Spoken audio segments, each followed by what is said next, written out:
हर business में एक stage आती है जब आपको लगता है बस ऑर्डर मिल जाए, मार्जिन बाद में देख लेंगे। और वहीं से शुरू होता है चीप रेट का जाल, यानी सस्ते रेट का जाल।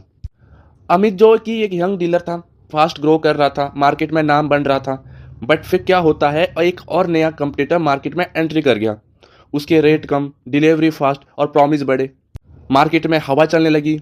वो सस्ता दे रहा है, उसके रेट अच्छे हैं। और अब अमित के पास क्लाइंट्स कॉल करने लगे। क्लाइंट्स बोलने लगे, अमित भाई आपका रेट 3% ज़्यादा है। अमित ने राजीव को कॉल किया और सिनारियो समझाया और कहा अगर मैं रेट मैच ना करूं तो क्लाइंट चले जाएंगे। राजीव ने कामली पूछा शांति से, प्रॉफिट कितना बचेगा? अमित ने कहा क्वांटिटी और वॉल्यूम बढ़ेगा तो प्रॉफिट अपने आप कवर हो जाएगा। राजीव पहले तो 2 सेकंड चुप रहा, फिर कहा वॉल्यूम से बिजनेस बड़ा लगता है बट प्रॉफिट से बिजनेस चलता है। अमित ने नहीं सुना।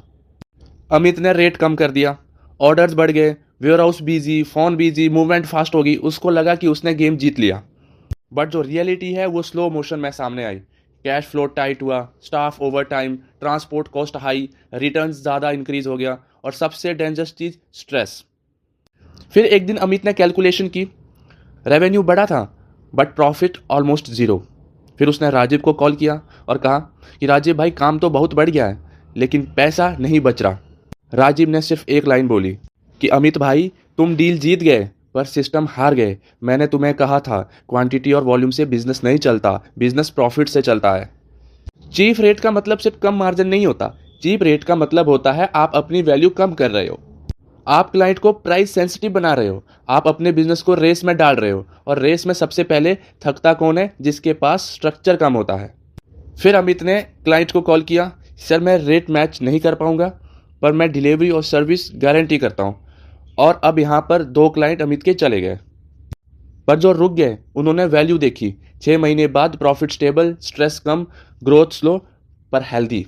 ऐसी ग्रोथ जिसमें स्ट्रेस कम, सिरदर्दी कम और स्मूथली बिजनेस चल रहा है।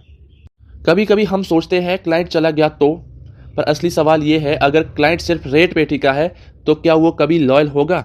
रेवेन्यू ईगो को सेटिस्फाई करता है, प्रॉफिट बिजनेस को सस्टेन करता है। चीप रेट शॉर्ट टर्म में खुशी देता है बट लॉन्ग टर्म में वीकनेस देता है। हर डील लेने की जरूरत नहीं होती और हर क्लाइंट रखने लायक भी नहीं होता।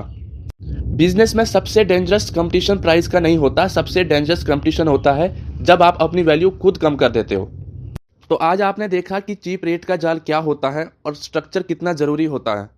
और हाँ, अगर आप इस चैनल पर नए हो तो सब्सक्राइब ज़रूर कीजिए। मिलते हैं नेक्स्ट एपिसोड में।